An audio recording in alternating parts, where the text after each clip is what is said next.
el tema que también nos ha llamado la atención es que ayer, con 46 votos a favor, 6 en contra y 9 abstenciones, el Congreso en la Ciudad de México aprobó un dictamen que limita a un máximo de 6 meses al año la renta de una propiedad en Airbnb o en cualquier otra empresa que se dedica a esto, pues como de subarrendamientos, ¿no? Uh-huh. Rentas temporales. Rentas temporales. Hemos platicado del asunto con Federico Taboada, que es director general del Instituto de Planeación de la Ciudad de México, y la verdad es que poca gente le entiende también como Federico el asunto de vivienda, y por eso te molestamos. Gracias por tomarnos la llamada. Muy buenas tardes, Federico. ¿Qué tal, Enrique? Muy buena tarde. Muchas gracias por la llamada. Obviamente la reacción, sobre todo de particulares, pero de quienes están más organizados ya como empresas y operan pues docenas, si no es que cientos de unidades, pues es desafiar legalmente esta resolución porque dicen pues no contribuye a las condiciones de libre mercado y de negocio que deberían de existir en nuestro país, pero me gustaría mucho saber cuál es tu posición. Claro, bueno, pues es que la primera cosa es que tendríamos que preguntarnos si debe imperar el libre mercado en la vivienda. La vivienda es un derecho. La vivienda no es una mercancía. Entonces, todas las ciudades, las grandes capitales del mundo están tomando acciones para limitar los efectos negativos y nocivos que genera Airbnb o el arrendamiento a través de plataformas, el arrendamiento de corto plazo, que es lo que llamamos aquí en la Ciudad de México. Airbnb es una, pero hay otras, VRBO, en fin, hay algunas otras. Pero están generando efectos nocivos en las grandes capitales del mundo. París, Londres, Nueva York, Viena, Berlín. Todas estas ciudades están tomando acciones para limitar esos efectos. ¿Por qué nosotros no? Si tenemos un problema tan grave de vivienda, ¿estos efectos cuáles son? Despoblamiento de colonias, aumento de precios desmedidos, encarecimiento de la vida y gentrificación. No nos podemos quedar con las manos atadas, somos un gobierno. El gobierno lo que hace y lo que debe hacer es limitar estos efectos a través de incentivos para que estos efectos nocivos se conviertan en virtudes y podamos generar un ambiente mucho más amigable para la gente de la Ciudad de México, la gente que vive y hace funcionar la Ciudad de México. O sea, la Ciudad de México ha aumentado mucho los precios de su vivienda y hemos expulsado a las personas más pobres que lo que hacen nada más y nada menos es hacer funcionar la ciudad. Enfermeras, doctores, meseros, personal de limpieza, personal del transporte público, son esas personas que estamos expulsando de la ciudad. Por favor, no sigamos con esta tendencia. Sí. Y empecemos a pensar en la vida, en la calidad de vida de las personas que hacen funcionar esta ciudad. Sí, la otra parte de la crítica, que ahí sí me parece que tiene más sustancia, es que no van acompañadas estas medidas de una política verdaderamente integral por parte de las autoridades para dar opciones de vivienda asequible a justamente estas comunidades que han sido desplazadas. Entonces es muy extraño que digan eso, porque pues las recientes reformas que ha habido de vivienda, a la ley de vivienda, la creación de la Secretaría de Vivienda, son justamente medidas que van en ese sentido. La Ciudad de México ha tenido un presupuesto histórico en los últimos años para generar opciones de vivienda. Es lento o, digamos, no va al ritmo. Sí, no son cambios inmediatos. Sí. Exacto, pero va en ese sentido. Y claro, esta es una medida que tenemos que tomar, pero no es excluyente de que generemos opciones de vivienda social. Hay un programa único en América Latina que se acaba de crear en la Ciudad de México para vivienda para personas jóvenes. Cierto. Entonces, estamos avanzando con algunas medidas, son un poco más de mediano y de largo plazo, pero la idea es empezar a limitar los efectos que tiene la renta por plataforma. ¿Qué es lo que estamos incentivando?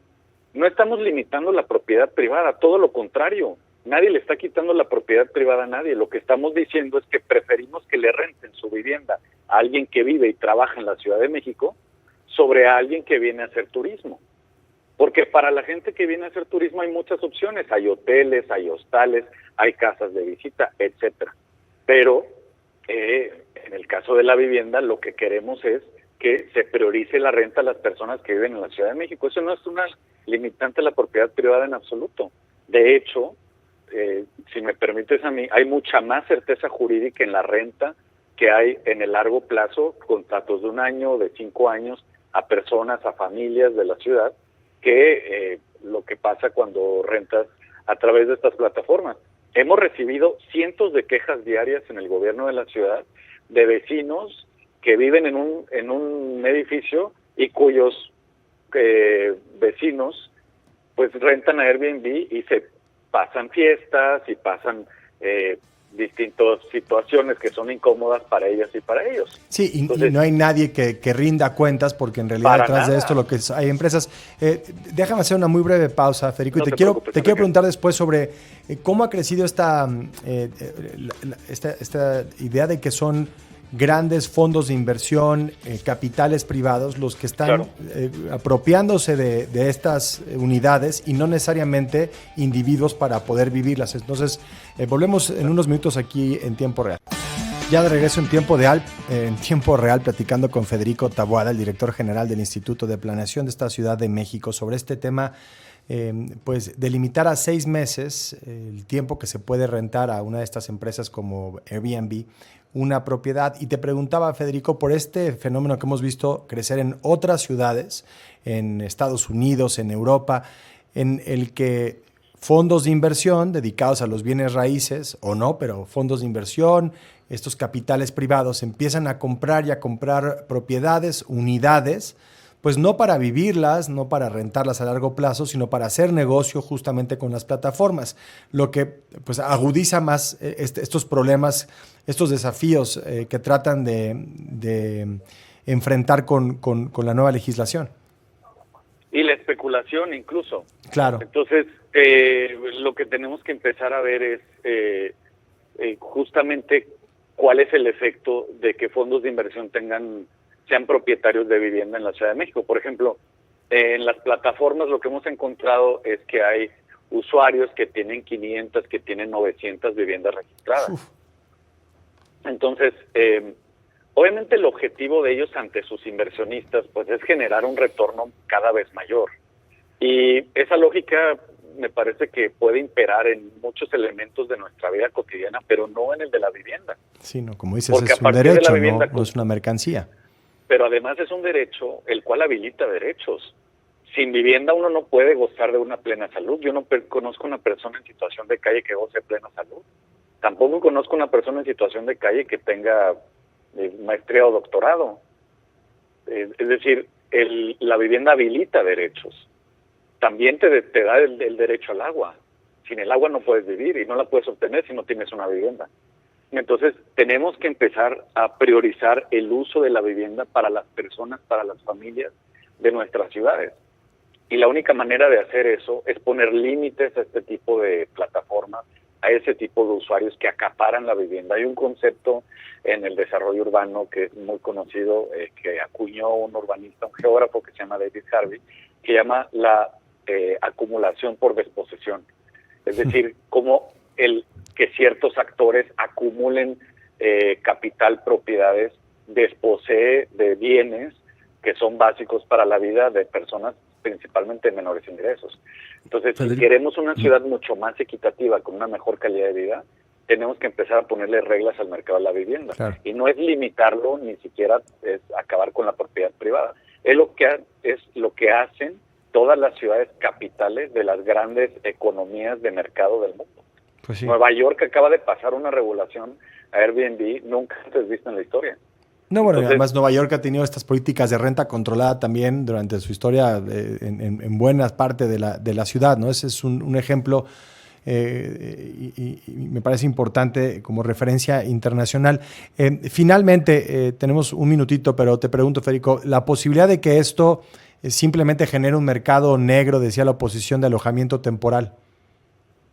Mira, a mí me parece muy complicado que eso exista. El mercado negro del arrendamiento en México lleva existiendo 150 años, por cierto. Sí. Porque no hay registros de contrato, hay abusos, cuando se casa la hija del propietario te corren, si quieren te regresan o no te regresan el depósito. Entonces, no sé de qué mercado negro me hablan, la verdad. Con toda honestidad, lo que estamos tratando de hacer es regular el mercado para que la penetración del mercado negro sea cada vez menor y que vayamos estableciendo reglas, sanciones y responsabilidades para todas las personas involucradas. Sí, aquí no está prohibiendo, no se está regulando justamente esta actividad. Exactamente. Oye, los contratos en Viena son de por vida, por ejemplo. Sí. Sí. Entonces eso es ponerle reglas claras al juego. Entonces, pues estamos en comunicación, Enrique, te agradezco mucho. No, hombre, al contrario, Federico, como siempre, un gusto platicar de estos temas tan importantes y sigámoslo haciendo. Federico Taboada, director general del Instituto de Planeación de la Ciudad de México. Muy buenas tardes. Bonita tarde.